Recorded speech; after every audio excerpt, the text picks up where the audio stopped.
இன்றைய வசனம்: மனுஷருக்கு நேரிடுகிற சோதனையே அல்லாமல் வேறே சோதனை உங்களுக்கு நேரிடவில்லை. தேவன் உண்மையுள்ளவராய் இருக்கிறார்.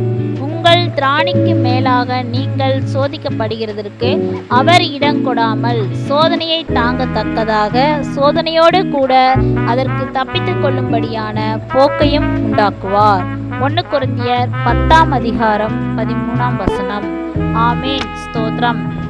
ஆம் பிரியமானவர்களே, பிதாவாகிய தேவன் நமக்கு சோதனையை கொடுத்தாலும் அந்த சோதனையிலிருந்து நாம் வெளியே வர அதற்கு என்ன வழி என்பதை நமக்கு காட்டுவார். நம்முடைய திராணி என்ன என்பதை அவர் அறிந்திருக்கிறார். உங்கள் திராணிக்கு மேலாக நீங்கள் சோதிக்கப்பட இடம் கொடாமல் சொல்லியிருக்கார்.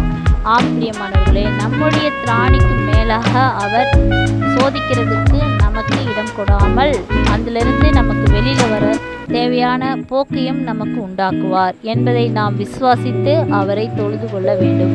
விசுவாசத்தில் பின்வாங்கி போகாமல் நம் நிலைத்திருக்க வேண்டும் என்பதே. ஆமேன். ஸ்தோத்திரம்.